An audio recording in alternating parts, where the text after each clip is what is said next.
हरे कृष्ण। ओम आदित्याय नमः। आप सभी श्रोताओं को सादर वंदन और शुभ प्रभात। आज दिनांक है 3 जून और दिन है मंगलवार। आज ज्येष्ठ मास का बड़ा मंगलवार यानी बुढ़वा मंगलवार है और आज अष्टमी तिथि रात 9:56 तक रहेगी। बाद में नौमी तिथि प्रारंभ हो जाएगी। प्रिय श्रोताओं, हर दिन की कथा हमें किसी नई अनुभूति से जोड़ती है। कभी शांति, कभी करुणा और कभी ऐसा अद्भुत आश्चर्य जो केवल मन नहीं बल्कि आत्मा ही अनुभव कर सकती है। ज्येष्ठ मास की ये कथाएं केवल सुनने की नहीं बल्कि विस्मय से भरकर आत्मा को झकझोरने वाली शिक्षाएं हैं। इसमें छिपे हैं रहस्य जिनसे पर्दा उठता है तब जब श्रद्धा की आंखें पूरी तरह खुली होती हैं। आज कथा में प्रवेश से पहले हम दोनों हाथ जोड़कर भगवान श्री कृष्ण और सूर्यदेव से ये प्रार्थना करते हैं, हे प्रभु, हमें इतनी चेतना दो कि हम इस कथा के छुपे रहस्यों को समझ सकें। हमें वह ज्योति दो जिससे हम धर्म के अदृश्य सूत्रों को पहचान सकें। तो आइए कथा की ओर बढ़ते हैं, जहां आज कुछ ऐसा सामने आएगा जो हमारे भीतर प्रश्न भी जगा सकता है और समाधान भी दे सकता है। सबसे पहले सुनिए बुढ़वा मंगलवार की कथा। महाभारत काल के अनुसार भीम बहुत ही शक्तिशाली और बलशाली थे। युद्ध कौशल में निपुण थे। शक्तिशाली होने पर भीम एक बार अहंकार में भर गए। इस अहंकार को दूर करने के लिए बजरंगबली हनुमान जी ने एक लीला रची। जब भीम को सच्चाई पता चली तब उन्हें अपनी गलती का एहसास हुआ और हनुमान जी से उन्होंने क्षमा मांगी। इसके बाद हनुमान जी ने प्रसन्न होकर भीम को अपना विराट रूप दिखाया। कथा के अनुसार पांडव जब वनवास भोग रहे थे, पांचों पांडवों को अज्ञातवास में रहना पड़ा। इस दौरान पांडवों को वेश बदलकर भी रहना पड़ा। द्रौपदी भी पांडवों के साथ थी। द्रौपदी एक आश्रम में रहकर समय बिताने लगी। एक दिन जब वे आश्रम में बैठी हुई थी तो एक पुष्प उड़कर उनके पास आ गया। पुष्प की सुगंध द्रौपदी को बहुत पसंद आ गई। तब उन्होंने भीम को बुलाकर उस पुष्प को लाने के लिए कहा। द्रौपदी की इच्छा को पूरा करने के लिए भीम पुष्प की खोज में निकल पड़े। पुष्प की सुगंध जिस दिशा से आ रही थी, भीम उसी दिशा की ओर चलने लगे। उस सुगंधित पुष्प को खोजते खोजते भीम एक वन में जा पहुंचे। वन में जैसे ही भीम ने प्रवेश करने का प्रयास किया तो उनकी नज़र रास्ते में लेटे एक वानर पर पड़ी। भीम ने उन बूढ़े वानर से आग्रह किया कि वे रास्ते से हट जाएं, लेकिन वानर ने कोई प्रतिक्रिया नहीं की। भीम ने फिर से वानर से वहां से हट जाने को कहा, लेकिन इस बार वानर ने कहा कि वो बहुत कमजोर हैं, हिलडुल नहीं सकते, इसलिए लांघ कर निकल जाओ। वानर के इस व्यवहार से भीम को क्रोध आ गया और वे अपनी शक्तियों के बारे में बताने लगे। भीम ने वानर को अपना परिचय दिया कि वे कुंती पुत्र हैं और पवन उनके पिता हैं और मैं हनुमान जी का भाई भी हूँ। लेकिन ये सब सुनकर भी वानर पर कोई प्रभाव नहीं पड़ा। इधर भीम का क्रोध बढ़ने लगा और उन्होंने वानर से कहा कि वो उन्हें और अधिक क्रोध ना दिलाए, नहीं तो उन्हें परिणाम भुगतना होगा। तब बूढ़े वानर का रूप धारे बजरंगबली हनुमान जी ने भीम से कहा कि अगर उन्हें अधिक जल्दी है तो वे उनकी पूंछ उठाकर जा सकते हैं। भीम ने क्रोध में आकर उन वानर की पूंछ हटाने का प्रयास किया, लेकिन वे उसे हिला तक नहीं पाए। तब भीम को आभास हुआ कि ये कोई साधारण वानर नहीं है और फिर भीम हाथ जोड़कर उनके सामने खड़े हो गए और वानर से उनका परिचय पूछा। तब उन वानर ने भीम को बताया कि वो कोई और नहीं बल्कि स्वयं हनुमान है। भीम हनुमान जी को सामने देखकर चकित रह गए और हाथ जोड़कर खड़े हो गए। तब हनुमान जी ने भीम को बताया कि आगे विशेष वन है, ये रास्ता देवताओं का है और ये मनुष्यों के लिए सुरक्षित नहीं है, इसलिए उन्हें तुम्हारी रक्षा के लिए आना पड़ा। भीम को हनुमान जी ने उस पुष्प के बारे में बताया कि वहां से वह पुष्प ले जा सकते हैं। पुष्प लेने के बाद हनुमान जी ने भीम से कहा कि अब तुम यहाँ से जा सकते हो। भीम ने हनुमान जी से आज्ञा लेने से पहले अपनी एक इच्छा भी रखी। भीम ने हनुमान जी को अपना विराट रूप दिखाने की इच्छा प्रकट की। तब भीम के कहने पर हनुमान जी ने विराट रूप धारण किया और उस विराट रूप के दर्शन करने के बाद भीम ने हनुमान जी का आशीर्वाद लिया। हनुमान जी ने भीम को गले से लगाया। हनुमान जी के गले लगाने से भीम की शक्ति और भी बढ़ गई। भीम ने हनुमान जी से आग्रह किया कि वह कौरवों के साथ होने वाले युद्ध में पांडवों का साथ दे, जिस पर हनुमान जी ने कहा कि जिस युग से मैं हूँ वह युग दूसरा था। उसमें मैंने श्री राम के लिए कई युद्ध किए थे। अब ये युग दूसरा है। यहाँ मेरा युद्ध करना सही नहीं है, इसलिए मैं युद्ध में सम्मिलित नहीं हो सकता, किंतु युद्ध में पांडवों के रथ की ध्वजा पर मेरा वास होगा। इस प्रकार हनुमान जी महाभारत युद्ध में हमेशा श्री कृष्ण और अर्जुन के रथ की ध्वजा पर विराजित रहे और अर्जुन और पांडवों के रथ की रक्षा करते रहे। सभी प्रेम से बोलिए बजरंग बली हनुमान की जय, सियापति रामचंद्र जी की जय। अब सुनिए आज का महात्म्य। सुमंतु मुनि कहने लगे, हे राजन, भगवान सूर्य की भक्ति, पूजा और उनके लिए दान करना तथा हवन करना सभी के वश की बात तो नहीं है, और उनकी भक्ति और ज्ञान और उसका अभ्यास करना भी अत्यंत दुर्लभ है। फिर भी उनके पूजन स्मरण से इसे प्राप्त किया जा सकता है। सूर्य मंदिर में सूर्य की परिक्रमा करने से ये सदा प्रसन्न रहते हैं। सूर्य चक्र बनाकर पूजन और सूर्य नारायण का स्तोत्र पाठ करने वाला व्यक्ति इच्छित फल और पुण्य तथा विषयों का परित्याग कर भगवान सूर्य में अपने मन को लगा देने वाला मनुष्य निर्भीक होकर उनकी निश्चल भक्ति प्राप्त कर लेता है। राजा शतानीक ने पूछा, हे द्विश्रेष्ठ, मुझे भगवान सूर्य के पूजन की विधि सुनने की बड़ी ही अभिलाषा है। मैं आपके ही मुख से सुनना चाहता हूँ। कृपा कर कहिए कि सूर्य की प्रतिमा स्थापित करने से कौन सा पुण्य और फल प्राप्त होता है तथा सम्मार्जन करने और गंध आदि के लेपन से किस पुण्य की प्राप्ति होती है। आरती, नृत्य, मंगल गीत आदि कृत्यों के करने से कौन सा पुण्य प्राप्त होता है। अर्घदान, जल और पंचामृत आदि से स्नान, कुश, रक्त, पुष्प, स्वर्ण, रत्न, गंध, चंदन, कपूर आदि के द्वारा पूजन, गंध आदि विलेपन, पुराण श्रवण और वाचन, अव्यंग दान और व्योम रूप में भगवान सूर्य तथा अरुण की पूजा करने से जो फल प्राप्त होता है वह भी बतलाने की कृपा करें। तब सुमंतु मुनि इस प्रकार कहने लगे, राजन, पहले आप भगवान सूर्य के महनीय तेज के विषय में सुनिए। कल्प के प्रारंभ में ब्रह्मादि देवगण अहंकार के वशीभूत हो गए। तम रूपी मोह ने उन्हें अपने वश में कर लिया। उसी समय उनके अहंकार को दूर करने के लिए एक महनीय तेज प्रकट हुआ, जिससे ये संपूर्ण विश्व व्याप्त हो गया। अंधकार नाशक तथा 100 योजन विस्तार युक्त वह तेज पुंज आकाश में भ्रमण कर रहा था। उसका प्रकाश पृथ्वी पर कमल की कर्णिका की भांति दिखलाई दे रहा था। ये देख ब्रह्मादि देवगण परस्पर इस प्रकार विचार करने लगे कि हम लोगों का तथा संसार का कल्याण करने के लिए ही ये तेज प्रादुर्भूत अर्थात प्रकट हुआ है। ये तेज कहाँ से प्रकट हुआ इस विषय में कुछ न जान सके और इस तेज ने सभी देवगणों को आश्चर्यचकित कर डाला था। तेजाधिपति उन्हें दिखाई भी नहीं पड़े। तब ब्रह्मादि देवताओं ने उनसे पूछा, हे देव, आप कौन हैं, कहाँ हैं, ये तेज की कैसी शक्ति है? हम सभी लोग आपका दर्शन करना चाहते हैं। उनकी प्रार्थना से प्रसन्न होकर भगवान सूर्य नारायण अपने विराट रूप में प्रकट हो गए। उस महनीय तेज स्वरूप भगवान भास्कर की देवगण पृथक पृथक वंदना करने लगे। ब्रह्मा जी की स्तुति का भाव इस प्रकार है। ब्रह्मा जी ने इस प्रकार स्तुति की, हे देव देवेश, आप सहस्त्रों किरणों से प्रकाशमान हैं। हे कौण वल्लभ, आप संसार के लिए दीपक हैं, आपको नमस्कार है। अंतरिक्ष में स्थित होकर संपूर्ण विश्व को प्रकाशित करने वाले भगवान भास्कर, विष्णु, कालचक्र, अमित तेजस्वी, सोम, काल, इंद्र, वसु, अग्नि, खग, लोकनाथ तथा एक चक्र वाले रथ से युक्त ऐसे नाम वाले आपको नमस्कार है। आप अमित तेजस्वी और संसार के कल्याण तथा मंगलकारक हैं। आपका सुंदर रूप अंधकार को नष्ट करने वाला है। आप तेज की निधि हैं, आपको नमस्कार है। आप धर्म आदि चतुर्वर्ग स्वरूप हैं तथा अमित तेजस्वी हैं।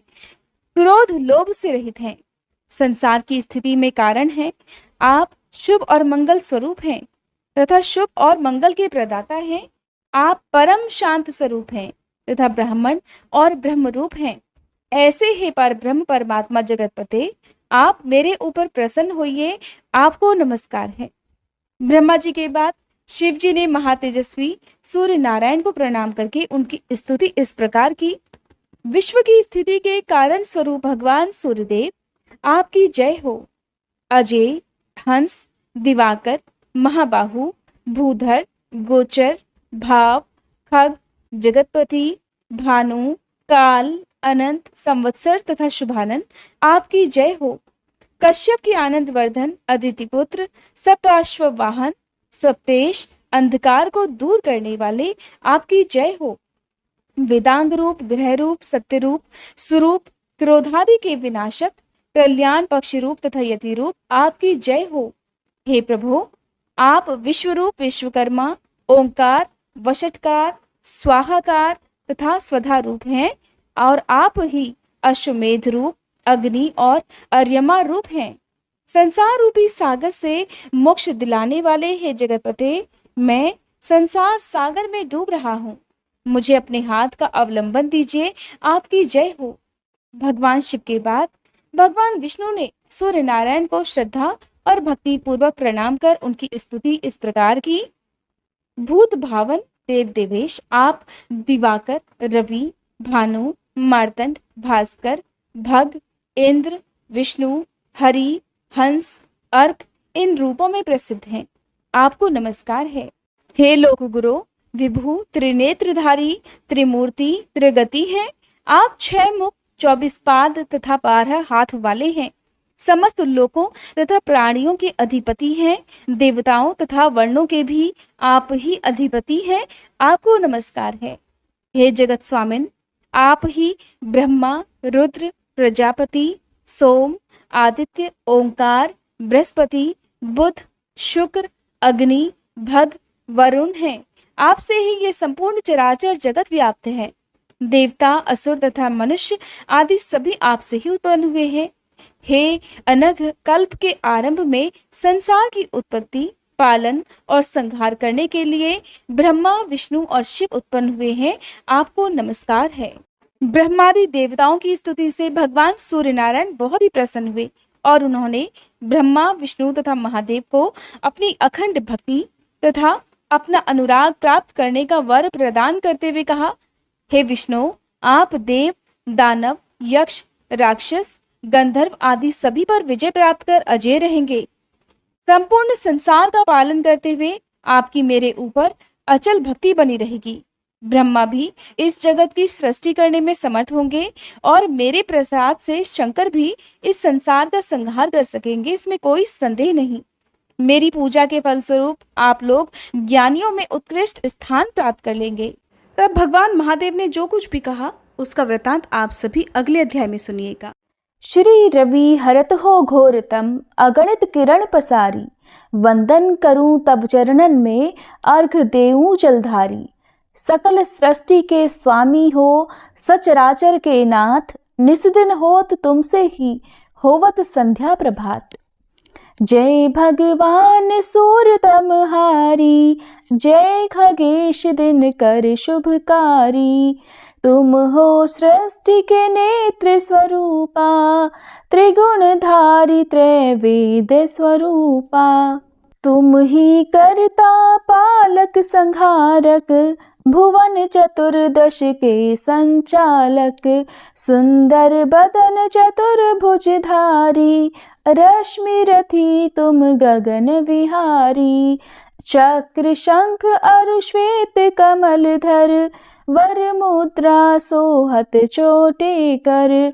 शीश मुकुट कुंडल गलमाला, चारु तिलक तब भाल विशाला। सप्त अश्वरथ अति द्रुतगामी, अरुण साथी गति अविरामी। रक्त वरुण आभूषण धारक, अति प्रिय तोहे लाल पदारथ। सर्वात्मा कहे तुम्हें ऋग्वेदा, मित्र कहे तुमको सब वेदा। पंच देवों में पूजे जाते, मनोवांछित फल साधक पाते। द्वादश नाम जाप उद्धारक, रोग शोक अरु कष्ट निवारक। माँ कुंती तब ध्यान लगायो, दानवीर सूत कर्ण सो पायो।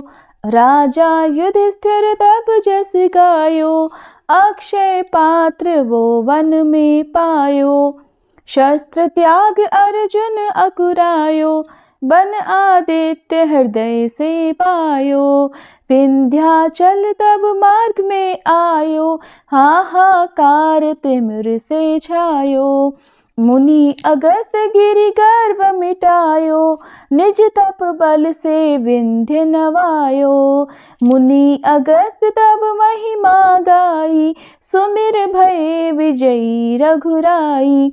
तोहे विरोक मधुर फल जाना, मुख में ली नहीं तोहे हनुमाना। तब नंदन शनिदेव कहावे, पवन के सूत शनि तीर मिटावे। यज्ञ व्रत स्तुति तुम्हारी कीन्ही, भेंट शुक्ल यजुर्वेद की दीन्ही। सूर्यमुखी खरितर तब रूपा, कृष्ण सुदर्शन भानु स्वरूपा। नमन तोहे ओंकार स्वरूपा, नमन आत्मा अरुकाल स्वरूपा। दिग दिगंत तब तेज प्रकाशे, उज्ज्वल रूप तुम्ही आकाशे।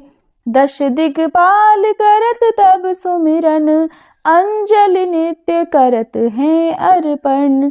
त्रिविध ताप हरता तुम भगवन, ज्ञान ज्योति करता तुम भगवन। सफल बनावे तब आराधन, गायत्री जप सरल है साधन। संध्या त्रिकाल करत जो कोई, पावे कृपा सदा तब वोही। चित शांति सूर्यास्तक देव, व्याधि अपाधि सब हर लेवे। अष्टदल कमल यंत्र शुभकारी, पूजा उपासना तब सुखकारी। माघ मास शुद्ध सप्तमी पावन, आरंभ हो तब शुभ व्रत पालन। भानु सप्तमी मंगलकारी, भक्ति दायनी दोषणहारी। रविवासर जो तुमको ध्यावे, पुत्रादिक सुख वैभव पावे। पाप रूपी पर्वत के विनाशी, व्रज रूप तुम हो अविनाशी। राहु आन तब ग्रास बनावे, ग्रहण सूर्यता को लग जावे। धर्म दान तप करते हैं साधक, मिटत राहु तब पीड़ा बाधक। सूर्य देव तब कृपा कीजे, दीर्घ आयु बल बुद्धि दीजे। सूर्य उपासना कर नित ध्यावे, कुष्ठ रोग से मुक्ति पावे। दक्षिण दिशा तोरी गति जावे, दक्षिणायन वो ही कहलावे। उत्तर मार्गी तोरो रथ होवे, उत्तरायण तब वो कहलावे। मन और वचन कर्म हो पावन, संयम करता भलित आराधन। भरत दास चिंतन करत घर दिन कर तब ध्यान, रखियो कृपा इस भक्त पे तुम्हारी सूर्य भगवान। ओम जय सूर्य भगवान, जय हो दिनकर भगवान। जगत के नेत्र स्वरूपा, तुम हो त्रिगुण स्वरूपा। धरत सब ही तब ध्यान, ओम जय सूर्य भगवान। सारथी अरुण है प्रभु, तुम श्वेत कमल धारी। तुम चार भुजाधारी, अश्व है सात तुम्हारे। कोटि किरण पसारे, तुम हो देव महान। ओम जय सूर्य भगवान। उषा काल में जब तुम उदयाचल आते, सब तब दर्शन पाते। फैलाते उजियारा, जागता तब जग सारा। करे सब तब गुणगान, ओम जय सूर्य भगवान। संध्या में भुवनेश्वर अस्ताचल जाते, गोधन तब घर आते। गोधूली बेला में हर घर हर आंगन में हो तब महिमा गान। ओम जय सूर्य भगवान। देव दनुज नर नारी ऋषि मुनिवर भजते, आदित्य हृदय जपते। स्तोत्र ये मंगलकारी, इसकी है रचना न्यारी, दे नव जीवन दान। ओम जय सूर्य भगवान। तुम हो त्रिकाल रचयिता, तुम जग के आधार, महिमा तब अपरंपार। प्राणों का सिंचन करके भक्तों को अपने देते, बल बुद्धि और ज्ञान। ओम जय सूर्य भगवान। भूचर जलचर खेचर सबके हो प्राण तुम्ही, सब जीवों के प्राण तुम्ही।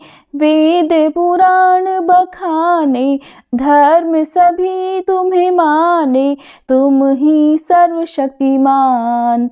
ओम जय सूर्य भगवान। पूजन करती दिशाएं, पूजे दश दिक्पाल, तुम भुवनों के प्रतिपाल। ऋतुएं तुम्हारी दासी, तुम शाश्वत अविनाशी, शुभकारी अंशुमान। ओम जय सूर्य भगवान। ओम जय सूर्य भगवान। जय हो दिनकर भगवान। जगत के नेत्र स्वरूपा, तुम हो त्रिगुण स्वरूपा, धरत सब ही तब ध्यान।